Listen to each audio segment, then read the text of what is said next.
We are back. Another special guest, episode 36. When he says we, he means him and I, because the other two boys Did not set the calendar. aren't here. Brady, we're calling you out. He tried to say, I thought we weren't meeting. We have a group calendar for a reason, boys. And a group chat. Group chat, group calendar. Check the calendar, my boys. But it's okay, Please. because me and Zach are holding this thing down tonight. We got guests coming every single week forever.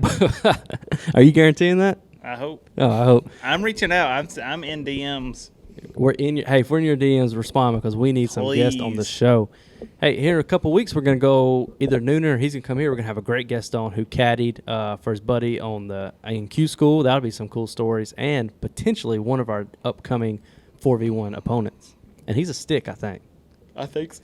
I think he's going to give us a run for our money. So, real quick before we go into our guest for tonight, we're going to share with some upcoming stuff going on. We got this week coming out. Today's Tuesday. So tomorrow coming out will be Zach and I went out to Tea Times in Opelika, entered a little 2-man scramble tournament. Tough.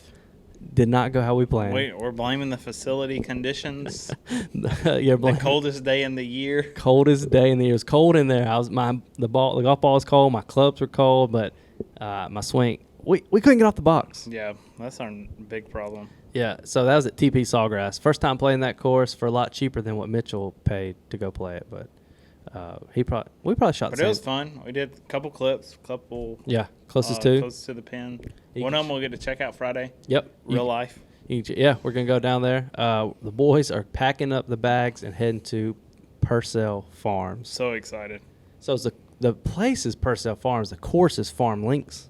Yes. Okay, I always get confused. I don't know. Oh, well, we're going. Could be vice versa. Brady went last week, and then we're supposed to be getting word back if he's coming this week. But we are going to take the camera. We're going to get, even if it's just Zach and I battling it 1v1, or if it's going to be a 2v2, we're getting some content out of it at Farm Links. Fight to break 90. Oh, that's what we're going to do. Wouldn't that be something if we filmed me and you and it was our worst rounds ever?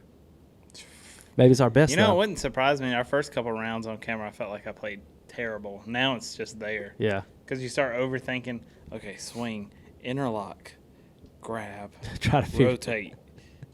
Which way do I rotate? What do I do? But so we're excited. We're going to try to get some photos, some good video out there. That's going to be coming soon. And we have some big news coming in a couple of weeks. And big news coming. And The boys are excited. That'll be on Instagram soon about the announcement. We're going to share that with y'all. But let's just say the boys, the podcast is going the grind places. The process is working. Yeah. 2023 is our year. We're building a strong foundation for 2024. It's going to be full-time, boys. I'm ready. Content creator. So tonight we have Bud Hadley on, veteran-owned small business. A lot bigger than I thought when he the story. Huge. You'll hear, yeah. Warlord Beard Oil. Check them out at warlordbeardoil.com. Use BSG15 as always. Yep. Great guy. Zach, I had never heard of him until Zach shared with us. So good pool. People were always coming. We were all bearded. I was like, well, let me let the boys in on my secret. Yeah. So the bearded boys have a bearded sponsor, BSG15, like you said. Great scents. Oil, body wash, hair product, air fresheners. Tools, shirts, everything. The flags, if you like flags, check them out. But right here, this is Bud Hadley. Because you don't golf, do you? I don't golf at all. My wife is the golfer. She actually got a full ride to Spring Hill on a golf scholarship, and she was like one of the top 3 female golfers, collegiate golfers in the state. Really? Oh, wow. Yeah. So whenever I was in Iraq, we were dating when I was in Iraq in 2003, 2004, and we'd be calling on the in the phone banks, and I would mess with her and tell her she's a very they come from a very sport-oriented family. And I told her, I said, wait till I get home. We're going to play I said, the only sport you can beat me at is golf. So get ready. She was like, bullshit. I will spank you on everything. I'm like, okay. Have you ever beat her at golf? No, not even close. Just checking. I can't even beat her at putt-putt. Oh, does she still golf a lot, though? No, not really. Okay. And she's a lefty. She swings left-handed. Oh, wow. That's cool. Which is weird to watch. Yeah. It's weird. I'm like, that can't be right. That's got to be against the rules. It is trippy when you go out to the course and you see a left-handed golfer. Yeah, Joey Colcuts. I was watching YouTube earlier. Oh, He's yeah. a lefty, and it's just It throws you off. it's awkward to see. So, I mean, we'll just jump into it. We have Bud Hadley on with us tonight, the founder, creator, owner, CEO of Warlord Beard Oil, which we'll get into that in a second. I hadn't heard of the company until Zach told us about it. Yeah. He was using it. I always like to support small business, especially veteran-owned. Like, my brother's a veteran, so when I needed beard oil so I didn't look scraggly. Oh, yeah. So I did my Google search, found veteran-owned in Alabama, and then we reached out a couple years later. Yeah. So we can jump into it. Is there like a backstory that leads up to how this started, or was it while you were overseas? And I'll put it in a nutshell. Or I'll give you the cliff notes actually. So whenever I got back from Iraq in 2004, and before I left, I was a respiratory therapist. When I got back from Iraq, I kind of went back to my civilian. I was a medic in the Army. Went back to working at the hospital as a respiratory therapist, and shaving all the time, I just got sick of it. So I just let my beard grow, and it looked a mess, to say the least. And I grew it pretty big, and it was just crazy. My boss was like, "Bro, you got to do something with that." So, because walking around in patients' rooms saying, "Hey, I'm Bud from Respiratory. I'm here to do this, and this," and like, "Bro, you like a homeless man walking in a patient's room." Did you steal some scrubs to get in here? That's right. Who are you to call security? Yeah. So I did a bunch of research online, and 2004, there weren't a billion beard oil companies like there are now. Yeah. So I did a research, and I got a couple of brands of beard oil, and I tried them out, and they were okay. I mean, the smell wasn't like I wanted them, or they didn't offer the scents that I was really interested in, and a few of them the performance was okay. But I was dealing with the greasiness of it and just wasn't absorbing well. So me and actually my former co-founder, my former partner, we just got together and just figured out how to make this beard oil for ourselves. And we had no intention of selling this at all. We were just making it for ourselves. So it kind of went from there, and we got some great scents. We after months and months and months of trying to get the base formula right, we landed on something we thought was really, really good. And plus we got the scents that we wanted. So we'd go to the hospital, we'd go to work. He was a nurse, and we'd go to work, and the nurses were like, and our coworkers were like, "Holy crap, what do y'all have on that?" I'm like, "Nah, Hoss, it's not cologne. It's our beard oil that we made." And they were like, "What?" They were like, "What the hell is beard oil? And how can I get some of this for my husband?" And the guys at work that had beards were like, "We need to get some of this." So we gave it out, and somebody said, "Why don't you sell this?" And we were like, "That's a good idea. Why don't we?"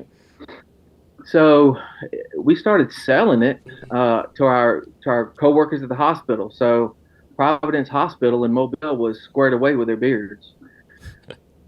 So fast forward a little bit, we actually started the company in February of 2004. So that's when we officially became Warlord in 2004, and I was still at the hospital. Fast forward a little bit, I'm all about it's definitely working hard and keeping your nose down, but it's also about who you know when you can get some breaks. Yeah. So a friend of mine, actually our daughters played volleyball together, and a friend of mine owned like it's a beauty supply store. Like the stylists and barbers would go to him, and they would buy their supplies wholesale. When I say supplies, I mean everything from hair color, shears and scissors and everything that you see at a salon and a barbershop, they buy wholesale. And that was this company. Yeah. And he said, "Well, why don't you let me sell this at my store?" I was like, "That sounds great." So they're contracted with Salon Centric, which is a subsidiary of L'Oreal, and everybody's heard of L'Oreal. So L'Oreal owns this company, Salon Centric, and they do the same thing. Anyway, skip forward a little bit, and I got invited to their national operating center down in Tampa, Salon Centric, and I pitched them my brand. And back then there was men's brands for sure, but not many of them were focusing on beards. And they said, this is a hole that we need to fill. So they said, how about we got 2 shows coming up in Dallas and St. Louis, like beauty shows for professionals to come in. Like when I say professionals, I mean like stylists, barbers, those kind of people come in and they shop. It's like a trade show essentially for those people. And they said, let's see how you do at these shows, and then we'll talk about a contract. I was like, all right. So we made hundreds of bottles, and by that, then we were hand pouring everything and hand labeling everything. It was horrible. So we did all that. I went to Dallas and St. Louis. They were like back to back in the same month, so it was hectic. And we outsold every men's brand there. So we outsold Redken, some other major companies, and they said, we'll send you a contract next week. Oh man! So we got a contract with L'Oreal, and it's been booming from there ever since. We went from selling, 2 or 3 bottles a week to now we're selling picking hundreds of orders a week, plus, and that's just retail, plus all the wholesale stuff we're selling. Our first order from them, it was crazy. It was like $60,000, and we said, holy crap, we made it. We got to go make all this crap. Yeah. And we got to label all this crap. So it got real quick, you know what I mean? And it went from there, going from like where I see this going. I was the CEO, my partner was the CFO. We didn't see eye to eye on like the vision of the company. So after about 3 or 4 months, I bought him out. Yeah. But I was 100% shareholder then, and I just been going Mach 3 with my hair on fire ever since. So you're still with L'Oreal right now? Oh yeah, we're with them plus other people. Yeah, That's crazy. So I didn't know that. Great. I didn't know it at all. Yeah. I thought you were just might do this on the side. I thought you were still business. labeling them by yourself. I thought you were still labeling bottles. Oh God, no. Yeah. They smell like they're built with love. Yeah. They are. So an example of the volume. Just the Southern Tobacco 1 ounce alone, we sell like 50,000 of those a year now. Oh my God. It's nuts. Is that your number one seller? By far, it's our number 1 seller. See, that's just because they haven't smelt a patch or that. I like Dark barbershop. 30. Barbershop's it for me. That's mine. Barbershop's our number 2 seller. Okay. Yeah. That's the one my and wife, actually, she loves. I'm sorry, go ahead. I was just saying my wife loves it when I put it on. She smells it. I'm not even next to her and she'll smell it and knows that it's on. Heck, it's funny you say that because our number 1 customer is women. Really? They buy it for their husbands? Yeah, the women are buying it for their husbands, their boyfriends, their dads, and we actually sell more in salons, like usually traditionally female-only salons. We sell more in those shops than we do in barbershops because the ladies are buying it for their men. Oh wow, it's unbelievable. You can wear it without cologne most days because they all I like the little sample vials you'll send with them. Those are my bread and butter to figure out what scents I like, and that's where I found Apache and then the new Dark 30 y'all have. Oh, Joni, my wife, loves both of those. Did you get the Dark 30? Did I send one of those? No, I think I bought it. He has it at his house. Like he bought one. He was telling us about it. Okay, I guess I'm gonna send y'all one of those so y'all can put that up there with the other. So I appreciate y'all having that up there, by the way. Oh no, we love it. I've had people. So this is my shopping here. I have people come in all the time asking what because they see the box is like super neat, like the designs on them. Down to the inside. Yeah, which I didn't realize it till the other day when I was changing bottles. The barbershop has like the stripes on the inside. Barber stripes, yeah. So what's a day in the life of like a CEO of Warlord? Like what do you get? What's going on at the office? That's a good question. So it varies every day. So we're actually still technically a small company. It's me and my wife. My wife is the CFO now. She's a nurse, but she works on call hospice. So she's working at night on calls, and she's working during the day at Warlord with me. So she's the reason this company is still afloat, right? She's the workhorse of Warlord. So usually if you got like a bomb or a pump, she's the one that's poured it. Yeah. So just keep that in mind. So day in the life. So get there 8:30, 9 o'clock, or whenever I want to. And just check some emails. Then I go check the computer, see how many orders we got, and I start on those orders. And we just do orders till we're done. After that, then I focus on like CEO stuff, like trying to grow the brand, reaching out to new clients, just trying to grow. You know what I mean? Just that, and that's basically what I'm doing. I'm getting on calls, I'm sending emails, shaking hands and kissing babies. That's right. That's right. No, shaking babies. Shaking babies, yeah. Yeah. So that's basically it. And sometimes when we get like huge orders, we're there to like 9, 10, 11 o'clock filling those orders, which whatever, that's fine. Yeah. What's cool about it is I can, my daughters play volleyball and my son does other stuff, and whenever they have games or practice or whatever, then I'm, just take off for a little bit and go do that. So that's essentially the day in the life. When I'm not thinking about Warlord and the family, well, thinking about the family first and Warlord, I'm thinking about what I'm doing out here in the woods. Yeah. So what's up with the name change? You're growing the brand from just Beard Oil to Grooming Essentials now? Because you got the Grooming Essentials. Yeah. So we did put a lot of thought in the actual name Warlord. We thought that was cool. But we didn't really think past beard oil like we should have. So the official name of the company is Warlord Beard Oil Company. And that was probably a mistake on our part. It should have been like Warlord Beard Company or Warlord something, you know what I mean? Yeah. So we're trying to get away from just people thinking we have beard oil. And we're trying to get it to just like the grooming accessories, like the pomade and the tools like the brushes, the combs. We just launched shave lotion. We're looking at some aftershave coming up here soon, I hope. Yeah. And then some other hair products, that kind of stuff, and maybe some other like tools like nose trimmers and body trimmers and that kind of stuff. So I really want us to be an all-encompassing grooming essentials and not just a beard oil company. You know what I mean? So that's what that is. And you don't have to talk about the time in the military, but like I want to hear, what was the decision to go? I'm always fascinated by people's stories of, and some are like, I joined because I just wanted to join, or was there something like, well, you're already in the medical field and you're like, I want to go be a part of that, or was it like a spur of the moment, I'm going to go join? You talking about the Army, the military? Yeah, going into the military. And how old were you when you went in? I was 17 when I joined. Oh, wow. I was actually a junior in high school, and I joined the late entry program. So I didn't have to go to boot. I could have, but I didn't go to boot camp in between my senior and junior year because I wanted to party.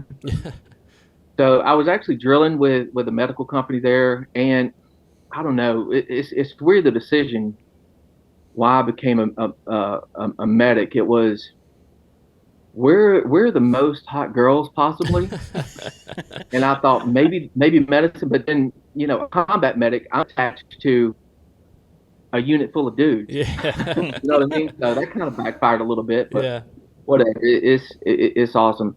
The funny story is, I tell my son, everybody, that the movie that got me to join the military was the movie Sniper. You remember that movie Sniper? I haven't seen it. With Tom Berenger? That movie's awesome. It's probably unrealistic as all get out, but I was like 13 when I saw that movie, and I was like, "Yup, this is what I'm doing."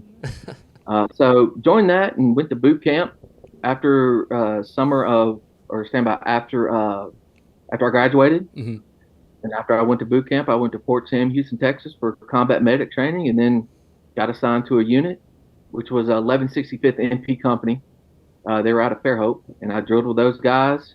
So I was never on. The only time I was on active duty was when I was like deployed and doing my AT training. Okay.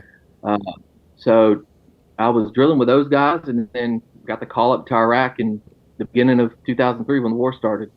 That's wild. So you were in during 9/11? I was in, yeah. So that's a good question. So I actually, like the day the towers got hit, I was in my apartment, and my girlfriend at the time, I was like, holy crap, well, I guess I'm going somewhere. Yeah. I don't know where, but I'm going somewhere. But I didn't get the call we didn't get the call to Afghanistan. What was that, 2001? Yeah. Obviously, like I said, I didn't get caught up to 03. But going back to another question, the reason I joined is because, as cliche as it sounds, man, I just wanted to serve. You know what I mean? I just wanted to serve. I'm a little bit of an idealist when it comes to that type of stuff. Like, I think it's awesome to serve my country, and to quote unquote fight for freedom, I guess. Yeah. So that's basically it. I know I kind of jumped around a little bit there, but no, we appreciate you joining. Yeah, I tell them all the time. I was so close to join. Like, I almost joined. Almost. Yeah. I joined Air Force, and then got medically discharged, and then my brother joined. He served 6 years. My other best friend is still in the Air Force for, gosh, it's going on 12 years now. And then our other buddy joined the Army. It was just one of them things. We're from the country, so it's like you appreciate it. Yeah, for sure. Yeah, a lot of country boys joined up after that, didn't they? Yeah. Yeah. So I was gonna ask this, then jump back into the beer stuff. Do you like military movies, like the sniper stuff, and not like? Are you into those when they come out, Lone Survivor and all that? Oh yeah, I love them. My son is actually he's 15, about to be 16. He's actually starting to show some interest in military movies, and I'm like, oh, that's great. I got all these movies you need to watch. It was at the hunting camp last weekend, and we did Saving Private Ryan for the first time, and then Fury, and we watched 1917 together, and I was like, everybody on TikTok was saying 1917 is the best war movie ever made. I'm like, not even a top 100. What's your favorite? It was my favorite movie is Saving Private Ryan. Okay. By far, that was. I think they say it's one of the most accurate too. That like the World War II vets can't watch it because it's so close. Absolutely. So we got into some firefights and some hairy situations over there, but when I watch Saving Private Ryan, I'm like, holy crap! I can't imagine what these boys went through. You know what I mean? That style of combat and Jesus, I can imagine it. I'll say it's like we're kind of like video game nerds. Sometimes we play a lot of Call of Duty. And the buddy he was talking about was in the Army. We joined up with him one night. He's too serious about playing. Oh, my goodness. So, like, when we play, we're just, like, trying to okay, let's go to that building. Let's go to that building. Yeah. And then the one time we played with him, he's like, all right, we're going to stay together. Turn your back, squat up, go here. Mark on my mark. Yeah. Who broke glass? Who did this? I'm like, is this what it's like? Right. It was so wild. That's right. Let's set up an L-shaped ambush on this choke point or something. That's what. And then, like, one time I remember I was turning around looking. He's like, you got to stay with us, Casey. You can't just be out there by yourself out in the open. And he's like coaching me up like I'm going through boot camp. I was like, oh, my goodness. Yeah. That's right. I'm up. He sees me. I'm down. Yeah, that's it. So where do you, like, long-term with Warlord, like, what's the goal for you? Just kind of do it, retire, live the good life? Are you chasing any retail stores or anything, like trying to get on shelves? Or I'm chasing just about everybody. So I'm not really interested in like doing the Walmart route. Mm-hmm. This is gonna sound like I'm being an asshole, but I'm not. But that's not where I want to be. You know what I mean? Yep. I don't want to be there either when my wife makes me. Yeah.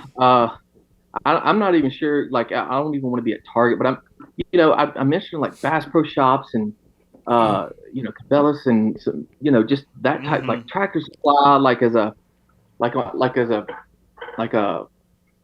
right by the register, like a last minute purchase or something. Yeah. I don't know. But no, I want to keep growing and keep expanding, keep scaling up, and just see what happens. You know what I mean? Yeah. Do you ever go in any of the stores that your stuff's in and like you just start adjusting stuff and fixing stuff? I do.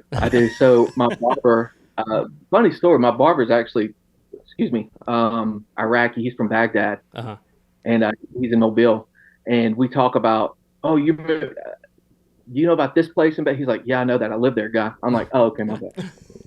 He actually sells a ton of my stuff. And when I go in, I'll go fix everything, pull it up, dust a little bit off and pull it up and get it straight for me. He's like, I like it when you come in because you straighten my stuff up. You got to do that laser line. Yeah, I do. It's all about presentation, man. It's all about presentation. That's cool. Well, I want to end with this, asking you favorite hunt you've been on, or maybe memory or story from a hunt. Because I like to hunt, so I just want to hear. So can I have a couple or a few? Yeah. I'm all about it. So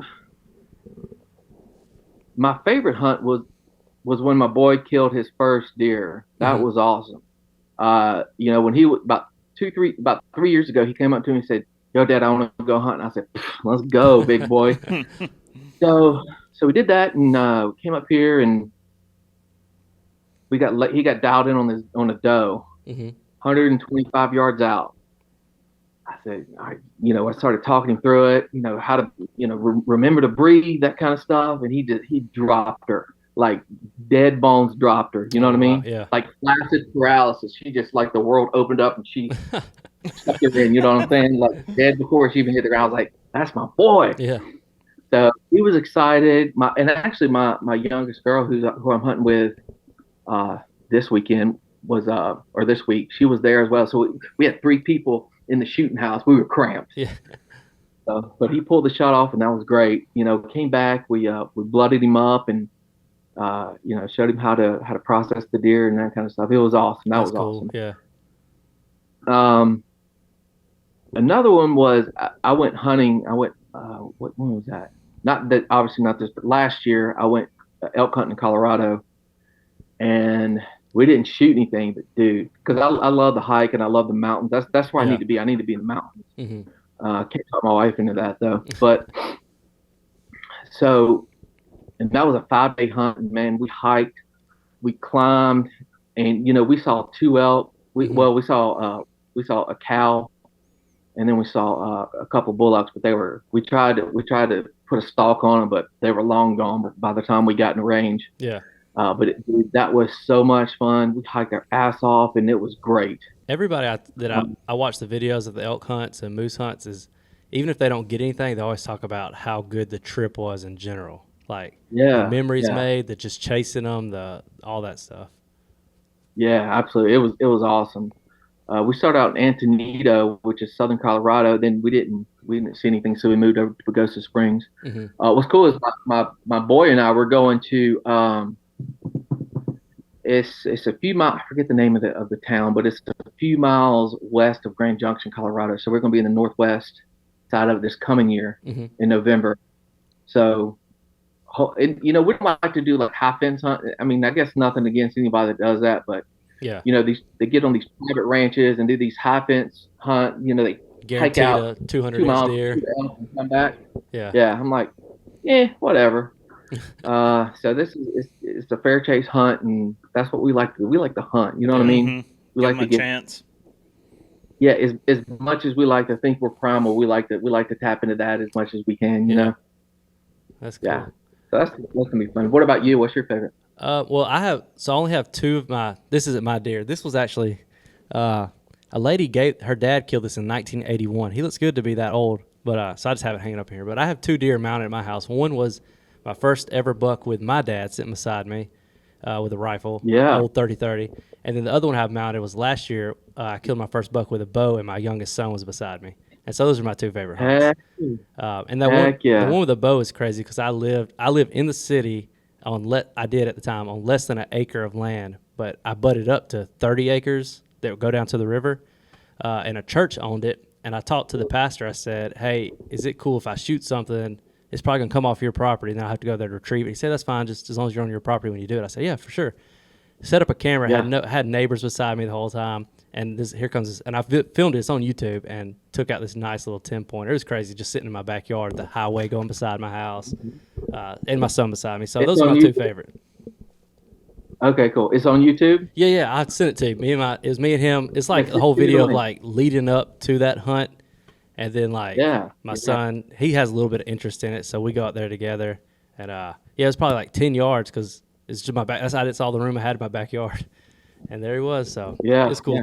Cool. You got anything for him? That's awesome. I haven't. I got to get Zach on a hunt. He doesn't hunt. I got to get him on one. We went hunting one time with Dad, and we got in the stand, and we were just breaking twigs. And he never took us again. That was it. I was like 8 years old. I'll have to get him on one. That's the only hunt I remember. Yeah. the hunting game has changed with this cell phone, right? So you're not just sitting out there just looking doing nothing. Yeah, we were just sitting there with no phones or anything. I'm like, this is so boring. Yeah. It's 12 degrees. I know that hunt with my dad, I was 12, and it was like so boring because it was literally getting dark. I was climbing out of the stand. He said, get back up. So I climbed all the way back up in the stand, and it was a group of deer, and this isn't ethical, but I couldn't see what was in the front. I said, I'm just going to shoot the deer in the front, and it happened to be a nasty little 8-pointer. And I said, thank you, good. Thank you. But I just kind of shot one. But yeah, it was so boring just sitting there. But I have to get you on one. I'm down. Have to get him on hunt. I done got into bow hunting, so that's all I do now. And so I like that it's a little more challenging. In some aspects. A lot more challenging. Yeah, and so that's why it's a little slower on the killing spot. But I love it. I have to get Zach out there. Brady's not here, but him and his dad have a lease together, and they hunt. So. We talked about trying to film some hunts in the golf off season, but we'll have to see. I could definitely do that. I'd love to see those. Well, we appreciate you coming on and talking to us about the brand, and we're rooting for you as always. We keep ordering stuff, and the people. I'm almost out. BSG 15. I gotta order more. Yeah, thanks for letting us get a code to share with everybody too. Yeah, my pleasure. I appreciate the opportunity. Thank y'all. Yeah. So, and this will be out tomorrow, so we can share it with everybody. But check out Bud. Check out Warlord. Not Beard Oil. It's beardoil.com. It's still Warlord Beard Oil. But on Instagram, isn't it Warlord Grooming Essentials on Instagram? Well, I think that's my name, but on Instagram and Facebook, it's still, I think it's Warlord Beard Oil or something. I can't. Yeah.